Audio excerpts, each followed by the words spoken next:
काफी संख्या में जो है कि किसान ये लगातार चिल्ला रहे हैं कि जान दे देंगे लेकिन जमीन नहीं देंगे। आखिरकार किसानों को जान देने की नौबत क्यों आ गई और ये जमीन नहीं क्यों देना चाह रहे हैं, और सरकार जो है कि किन कंपनियों के साथ मिलकर के जो है कि इन किसानों के साथ जबरदस्ती जमीन अधिग्रहण करना चाहता है। यहाँ पे स्थानीय लोग हैं, किसान हैं, इन्हीं लोगों से जानते हैं।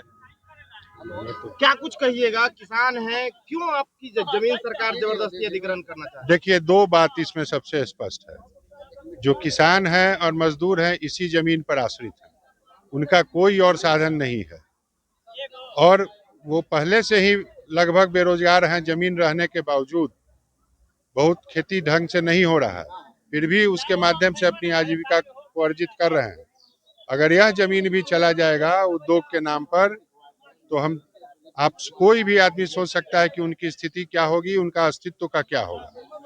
और हम लोगों का पुराना अनुभव है औद्योगिकीकरण के जमीन पर को अधिग्रहण करके उसका बंदरबाट होता है। पहले भी हम लोग देख चुके हैं कि आज पाटलिपुत्रा जो पटना का मोहल्ला है उसमें औद्योगिकीकरण के नाम पर जमीन बहुत पहले लिया गया और वहाँ मॉल और ये इस तरह के कोई उद्योग नहीं है, बस मॉल और नर्सिंग होम खुले हुए हैं। हाजीपुर में भी जो लिया गया है जमीन उसमें बीएड कॉलेजेज कई खुल गए हैं, उद्योग नहीं लग रहा है। जो रसवंती प्रोजेक्ट था बिहार सरकार का वो भी ठप हो गया है। तो वैसी परिस्थिति में फिर से यह एक गलत एक्सपेरिमेंट यहाँ किया जा रहा है और जो खेती जिस पर 3 फसल होते हैं उसको बर्बाद करने का सुनियोजित रास्ता अपनाया जा रहा है। मेरे समझ से सरकार को इस पर पुनर्विचार करनी चाहिए। लेकिन सरकार एक तरफ कहती है कि हम बिहार में इंडस्ट्री ला रहे हैं, बेरोजगारी दूर करेंगे, लोगों को जो है कि रोजगार देंगे, बिहार को खुशहाल बनाएंगे, फिर भी जो है कि किसानों को जमीन जबरदस्ती अधिग्रहण करना चाहती है। आखिरकार डेवलपमेंट बढ़ेगा, इससे आप खुश नहीं? हम औद्योगिकरण के सपोर्ट में हैं, लेकिन आप भी एक उदाहरण को याद कीजिए। अभी 2 साल पहले कोरोना हुआ था, पूरे विश्व की अर्थव्यवस्था चरमरा गई थी और भारत का अर्थव्यवस्था लगभग ठीक रहा। उसका कारण क्या था? हमारा कृषि प्रधान देश होने के कारण हम बचे रहे थे। तो हम औद्योगिकीकरण के विरोध में नहीं है। आज भी वैसा जमीन है जहां पर अगर खेती लगभग नहीं हो रहा है या कम हो रहा है तो वैसे जमीनों पर का अधिग्रहण हो, वहां उद्योग लगाया जाए। अगर आज भारत अपना कृषि को छोड़ देगा तो भारत का जो एक पहचान है वह समाप्त हो जाएगा धीरे धीरे। हमारी जनसंख्या बहुत है, हम केवल इंडस्ट्री से काम नहीं चला सकते हैं, कृषि पर हमको निर्भर रहना ही पड़ेगा। लेकिन हम आपसे सहमत हैं कि औद्योगिकीकरण के विरोध में हम नहीं हैं, लेकिन उसके लिए ढंग से जमीन को सोचा समझा जाए, कहाँ लगाया जाए। यहाँ जो जमीन लिया जा रहा है सिर्फ लोगों को ये नजर आ रहा है कि सरमेरा बिहटा रोड बन गया है, यहाँ जमीन महंगा हो गया है, इसको लेकर के आपस में उद्योग के नाम पर बांटने के अलावा मेरे समझ से और कोई उद्देश्य नहीं है। इस सरकार कितना जमीन ले रही है, किन किन कंपनियों, किन किन इंडस्ट्री लगाने की कंपनी तो अभी नहीं तय की है। अभी बियाडा उस जमीन को लेगी, बाद में जब बियाडा जमीन को अलॉट करती है और अभी लगभग 550 एकड़ जमीन पर ये लोग मन बना चुके हैं, लेकिन वह भी वो चिन्हित कर चुके हैं। लेकिन आगे ये हम लोग समझ रहे हैं इसको और भी आगे बढ़ाएंगे वो लोग। अभी ये एक टेस्ट ड्राइव है। 550 एकड़ में कितने पंचायत के किसान जो हैं कि इसमें सम्मिलित हैं? इसमें 4 मौजा है, गोनवा, ये गोनवा, करणपुरा, खासपुर और चर्रा, और इसमें लगभग 6 से 7 गांव है। लेकिन इसके अतिरिक्त भी जो अगल बगल के गांव के लोग हैं, जो किसान हैं, उनका भी जमीन इस मौजे में है, जबकि वो रहते दूसरे मौजा में है। तो इन किसान भाई जो हैं कि किसान आखिरकार सरकार को दूसरे तरीका से क्या कहना चाहेंगे, मतलब दूसरा और कोई रास्ता देना चाहते हैं या बस मतलब? जहां तक इस 550 एकड़ के जमीन का सवाल है, यहाँ हमारे पास कोई रास्ता नहीं है, कोई उपाय नहीं। लेकिन इसी इलाके में बहुत सा जमीन ऐसा है जो कि बंजर है, उस पर ऊंची जमीन है, खेती नहीं हो रही है, उसको अधिग्रहण करे सरकार, उद्योग लगाए, हम स्वागत करते हैं। लेकिन वैसा जमीन जिस पर 3-3 फसल हो रहा हो और छोटे किसान और समूचा मजदूर वर्ग या मध्यम किसान आश्रित है, उद्योग के नाम पर उनको बेरोजगार करने से सरकार को, बेरोजगारी में लाने से सरकार को क्या लाभ होगा? कोई लाभ तो होगा नहीं। आप उद्योग लगा रहे हैं लोगों की आय बढ़ाने के लिए, और यहाँ जो लोग पहले से हैं उन वो आय क्या, वो बेरोजगार हो जाएंगे। यह तो कोई समाधान नहीं है। समाधान, बुद्धि सम्मत समाधान खोजना पड़ेगा। कहीं किसी तरह से जमीन को रोड पर देख लिए कि 100 फीट के रोड पर है तो इसको अधिग्रहण कर लो, इसमें बुद्धिमानी नहीं है। इस पर सरकार को ढंग से शांत मन से विचार करना होगा कि खेती का भी हानि नहीं हो और उद्योगीकरण भी हो।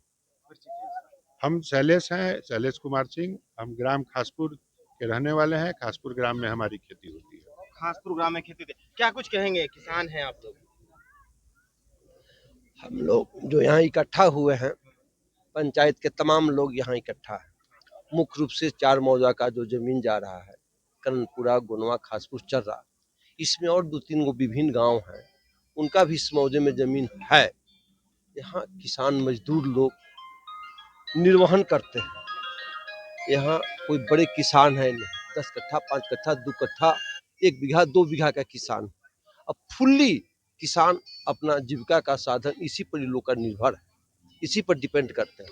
यदि हम लोग का जमीन बियाडा ले लेगा साजिश के तहत, तो हम लोग भूखे मर जाएंगे, रोड पर चले आएंगे। बहुसंख्यक लोग यहाँ से पलायन करने का स्थिति में आ जाएंगे, यहाँ कुछ बचेगा नहीं। इवन कि यहाँ तक की स्थिति पैदा हो गई है कि अब हम लोग का बच्ची की शादी भी होना महंगा हो गया है, क्योंकि अब हम लोग का जमीन बियाडा के नाम पर कोई ले नहीं रहा। अब बच्ची की शादी कैसे हो? एक तो दूसरी तरफ भूखमरी है और दूसरी तरफ हम लोग की शादी विवाह पर भी अब बाधा उत्पन्न हो रहा है। इसलिए हम लोग तो एकदम करो या मरो का हम लोग ने एकदम नीति रख लिया है कि हम लोग मर जाएंगे लेकिन बियाडा को जमीन किसी भी स्थिति में हम लोग नहीं देंगे। क्या परिचय क्या? मेरा अनिल कुमार, पूर्व मुखिया गुनवा ग्राम पंचायत। क्या कहेंगे चाचा? बियाडा जो जमीन है उसका विरोध कर रहे हैं हम लोग। विरोध करने के पीछे कारण है कि हम लोग चारों मौजा में पहले भी 2, 3, 4 स्कीम से जमीन लिया जा चुका है। बीता सर मेरा उचित पैसा भी नहीं मिला उस समय। राष्ट्र हित के नाम पर हम लोगों ने दे दिया कि नहीं, रोड होगा, रोड बनेगा, विकास होगा। Patna Sasaram bullet train plus वो बड़ी वाली तार जिसे जा रही है, जिससे कि दोनों तरफ 200 फीट 300 फीट बर्बाद हो रही है, इसमें के कहीं हम लोग किसी तरीके का विरोध नहीं किए। अब उसके बाद जो शेष जमीन बची हुई है जिससे कि अपना जीवन यापन करते हैं, आज वो भी सरकार छीन रही है, तो हम मजबूर होकर के इसका विरोध करते हैं और किसी भी कीमत पर हम लोग बियाडा को जमीन नहीं दें। संजीव कुमार, ग्राम चारा। क्या कुछ कहेंगे? अब हमारे साथ जो है कि जन सुराज के नेता हैं, समाज सेवी हैं, अक्सर समाज के बीच लोगों को सेवा करते दिखते हैं, गुड्डू सिंह हैं। गुड्डू सिंह, क्या कुछ कहेंगे? एक तरफ सरकार डेवलपमेंट कर रही है तो दूसरी तरफ किसानों से जबरदस्ती जमीन अधिग्रहण कर रही है। इसे देखिए, डेवलपमेंट करने का तरीका सरकार को सही ढंग का चुनना चाहिए। अगर कृषि प्रधान गांव में जहां पे 3 फसल होते हैं, लोगों की आजीविका 90% वहां के लोगों को उसी से जुड़ा हुआ है। आज समाज की सच्चाई ये है कि कृषक वर्ग में जिनके पास जमीन है वो 90% खेती नहीं करते हैं। वो अपने जमीन को पट्टा मन्नी पे देके, जो उसी गांव के गरीब लोग हैं जो उनसे जी खा रहे हैं। बताइए, एक तरह से वो 90% इसी गांव में रहने वाले लोग, जो अभी ये जो कार्यक्रम हो रहा है इसमें वो लोग शामिल बहुत कम हो पा रहे हैं, इसलिए कि उनको लग रहा है कि मेरा जमीन नहीं जा रहा है। अरे भाई, आपकी आजीविका जा रही है, आप कहाँ जिएगा? आप पशुपालन करते हुए, गाय भैंस चराते हुए कहाँ चराइएगा? ये सारे जमीन जब बियाडा ले लेगी। इसलिए मैं आह्वान करता हूँ यहाँ के लोगों को कि वो बहुत पुरदिली से अपनी लड़ाई लड़ें और संगठित होकर लड़े। सरकारें तो तोड़ने का काम करती है। सरकार का मापदंड है कि 80% लोगों को कंसर्न में लेके और किसी जमीन को अधिग्रहित किया जाए। अब ग्राम पंचायत के लिए वो ग्राम सभा करा सकते हैं, तो इस जमीन के अधिग्रहण के लिए वो ग्राम सभा इस तरह का आयोजन नहीं करा सकते, यहीं कंसेंट ले लेते। मगर कंसेंट बिहार में कैसे लिया जाता है उसका पैमाना ये बीटा सर मेरा बना था, ये लोग बखूबी जानते हैं। इस रोड में जाने वाले जिनकी जमीनें हैं वो अभी हाई कोर्ट में जमीन केस लड़ रहे हैं। सरकार जो एक तरफ कहती है कि जो 2013 का जमीन अधिग्रहण नियम है उसके तहत है कि जो सर्किल रेट होगा उसका 4 टाइम्स आपको सरकार भुगतान करेगी। किसी एक व्यक्ति को 4 टाइम्स भुगतान नहीं हुआ होगा किसी भी प्रोजेक्ट में जमीन लिया होगा। तो सरकारें एक तरह से जबरदस्ती और अपने पावर का दुरुपयोग करके लोगों के निरीह जनता जो सिर्फ अपने खेती बाड़ी और अपने गरीबी मुफलिसी में जिंदगी जी रहे हैं, उनको इस आंदोलन से बहुत ज्यादा कुछ महत्व उनको दिखता भी नहीं है। तो उनको ऐसे लोगों के जमीन सरकार लेना चाहती है। सरकार को ये तय करना चाहिए कि उनको इंडस्ट्री लगाना है तो कहाँ लगाना है। इंडस्ट्री लगाने के लिए किसी भी स्टेट में आप बिहार से बाहर चले जाइए, गुजरात हो, महाराष्ट्र हो, आपका तमिलनाडु हो, जहाँ भी इंडस्ट्रियलाइजेशन हो रहा है, उसका एक पैमाना है कि किस एरिया में वो डिसाइड कर ली है स्टेट गवर्नमेंट कि हमारा 6 जिला जो है सो बंजर है, वहाँ कंकरीली पत्थर वाली जमीन है, वहाँ पे खेती बढ़िया नहीं होता है, उसको एक तरह से रोड और रेलवे से जोड़ के और वहाँ इंडस्ट्रियलाइजेशन करते हैं। अब बिहार सरकार को बहुत जल्दबाजी में इंडस्ट्रियलाइजेशन करना है, 20 साल से तो सोई हुई थी। अब जब प्रेशर पड़ रहा है अन्य पॉलिटिकल पार्टियों के द्वारा और नेताओं के द्वारा, जब बिहार में पलायन का मुद्दा बहुत ऊपर हो गया है, तो सरकार अब जल्दी में चाहती है कि कुछ करे। अरे भैया, जहाँ ये अर्बन इलाका है, पटना महानगर का बृहदकाय इलाका है और ये सबसे सेंसिटिव इलाका बिहार का होने जा रहा है, क्योंकि रिंग रोड से लेके ये यहाँ का बिहार का सबसे बड़ा जो है क्योंकि बस स्टैंड बनने वाला है। सदीसुपुर में स्टेशन का नहीं, कन्हौली में तो बस स्टैंड बनना है। आपका सदीसुपुर वाला जो स्टेशन है उसको बृहद रूप बनाया जाएगा, उसको यार्ड बनाया जाएगा। तो यार्ड का मतलब होता है कि सामानों का वहाँ संचयन हो, वहाँ से दूसरे तरह का आदान प्रदान हो। तो इस बृहद इलाके में जब विकास हो रहा है और इनकी जमीनें पूर्व में भी 3-4 परियोजनाओं के लिए सरकारें ने ले ली है, अब इनको 0/0 सन्नाटा करना चाहती है। अरे गांव के अस्तित्व का मामला है भाई, लोगों के यहाँ पुरखे रहे हैं, यहाँ अस्तित्व रहा है, इनका जीवन का सारा चीज जुड़ा हुआ है। कुछ पार्ट तो ये दे चुके हैं ऑलरेडी, अब इनको कितना सरकार दबाना चाहती है। सरकार ये बताना भी नहीं उचित समझी कि आके इनको सीओ या कोई प्रशासनिक पदाधिकारी बताए। सरकार ने एक पेपर में निकाल दिया है, किसी नेता का भाषण लिख दिया कि भाई यहाँ पे इतना जमीन लिया जाएगा। लोग डरे हुए हैं, सहमे हुए हैं कि किसका कितना जा रहा है। 580 एकड़ बोलता है, 580 एकड़ का मतलब लगभग पूरा जमीन 2-4 गांव का सरकारें ले लेगी। तो उनके अस्तित्व और उनके बारे में सरकार क्या सोचती है। एक तरफ अगर आप इंडस्ट्रियलाइजेशन करके लोगों को जीवन रोजगार और उनके जीवन में उन्नति करना चाहते हैं, तो ये 5,000 परिवारों का जीवन के बारे में कौन सोचेगा? यही बिहार सरकार सोचेगी ना। तो पहले बिहार सरकार तय करे कि इनके कुछ पार्ट के जमीन को अगर लेना है तो सरकार इनके जमीन को ले सकती है। पूरे जमीन को सरकार को एकदम बहुत गलत करेगी और इनको सही तरह से सीओ मैडम या जो भी प्रशासनिक पदाधिकारी एसडीओ हो आके इन लोगों से मिले और बात करे कि हम क्या करना चाहते हैं। इन लोगों को तो ये भी नहीं पता कि जाएगा किस जमीन को। 580 एकड़ तो ऐसा नहीं है कि कहाँ से कहाँ 580 एकड़ होगा, ये पैमाइश तो अभी नहीं बताया गया है। तो कुछ लोग हैं कि मेरा जाएगा मेरा नहीं जाएगा, इस तरह का माहौल है। सरकार को खुल के आके बतानी चाहिए और इन लोगों से बात करके आगे बढ़ना चाहिए। मेरा यही कहना है। नेताजी, दूसरा रास्ता भी तो होना चाहिए। आखिर बिहार में बेरोजगारी है, पलायन को रोकना है, इसके लिए भी तो कुछ होना चाहिए। तो इसके लिए दूसरा रास्ता आखिरकार सरकार को क्या अपनाना चाहिए? मैं तो बताया कि आपके बिहार के 5 जिले का नाम बताता हूँ। गया में चले जाइए, आधी जमीन बैरन है। आप चले जाइए जमुन चकाई, आधा जमीन बैरन है। तो आपके बिहार में 38 जिला में 8 जिला ऐसा जरूर है जहाँ पे आपका खेती बढ़िया नहीं होता है, वो जमीन बैरन लैंड है। आप इंडस्ट्रियलाइजेशन वहाँ करिएगा ना। भारत नहीं, दुनिया के किसी भी जगह में इंडस्ट्रियलाइजेशन वही हुआ है जहाँ बैरन लैंड है। गुजरात में क्यों होता है? क्योंकि गुजरात का 90% जमीन बैरन लैंड है। वहाँ मूंगफली होता है, मूंगफली नहीं होगा तो क्या हो जाएगा? उसको अच्छे दाम पे कंपनी डायरेक्ट सौदा करती है। वहाँ जान लीजिए, वहाँ बियाडा ऐसा कोई सिस्टम नहीं है। वहाँ कंपनी खुद डायरेक्ट किसानों से बात करती है, जमीन लेती है। मुझे अगर 5 लाख रुपए कट्ठा जमीन बेचना है और कुछ मुझे 12 लाख रुपए देने के लिए तैयार है, तो मैं हंसी खुशी जमीन दे दूंगा। तो यहाँ यह है कि इनको पता है कि पूर्व में इनको अच्छी राशि भी नहीं मिली, जमीन भी चला गया और धीरे धीरे इनका अस्तित्व समाप्त हो जाएगा। डर इस बात का है। सरकार इंडस्ट्रियलाइजेशन के लिए 5-6 जिला को घोषित करे कि पूरा जिला यहाँ इंडस्ट्रियलाइजेशन होगा। और यहाँ पटना एक तरफ आप पटना बृहद प्लान में इसको रखते हो, पटना के ये सारे इलाके पटना बृहद प्लान में है, तो यहाँ इंडस्ट्रियलाइजेशन करो कि यहाँ अर्बनाइजेशन करोगे। ऑलरेडी बिहार के पूर्णिया, कटिहार, किशनगंज के लोग यहाँ 1 कट्ठा जमीन लिए हैं और अपने गांव में यही बोलते हैं कि पटना में जमीन लिए हैं। ये सब पटना है भाई।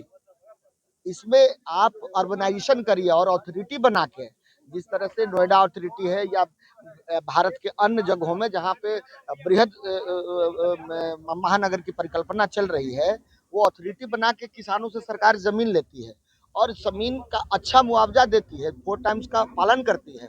और दूसरा 10 से 15% जमीन उस डेवलप एरिया में उनको दिया जाता है जितना जमीन वो देते हैं। अब बाय द वे हम अभी नोएडा में जमीन कुछ खरीदने गए थे तो हमें पता चला कि वहाँ पे एक अथॉरिटी का जमीन है और एक पब्लिक का जमीन है। बोले कि ऐसा कैसे होता है भाई? तो जमीन हम पूरा गांव वाले दे दिए यहाँ पे। तो उस जमीन का 10% या 15% सरकार डेवलप करके 50 फीट रोड पे पार्क के बगल में वो जमीन दे रही है। तो अगर डेवलपमेंट उस अथॉरिटी का हुआ तो उस व्यक्ति का भी हुआ। तो सरकारें यहाँ भी वही लागू करे, यहाँ पे अर्बनाइजेशन करे। यहाँ इंडस्ट्रियलाइजेशन करने की जगह नहीं है। कल ही यहाँ पूरा आबादी जो है सघन आबादी है, लोग यहाँ घर बना के रहने वाले हैं, अभी रह भी रहे हैं, बाहर से भी लोग आके रहेंगे। 10 साल बाद इंडस्ट्रियलाइजेशन हो जाएगा तो इसको हटाना पड़ेगा। शक इन लोगों का है कि बियाडा के थ्रू जमीन का बंदरबांट होगा। जमीन इंडस्ट्री के लिए नहीं लिया जाएगा, यहाँ दूसरे परियोजनाओं के लिए लिया जाएगा, जैसे कि पाटलिपुत्रा इंडस्ट्रियल एरिया का भैया जो हाल का है, या अन्य बहुत सरकारों का बियाडा द्वारा लिया गया जमीन है, पाटलिपुत्रा इंडस्ट्रियल एरिया का हाल है। वहां पे फिर एक बार सरकारें जो जमीन ले लेती है तो फिर उनको पूछने वाला कोई नहीं है कि वो जमीन किसको अलॉट करे। हम आप कोई अथॉरिटी है नहीं, वो आपस में ही जमीन का आदान प्रदान कर लेते हैं। तो जमीन किसानों का इतना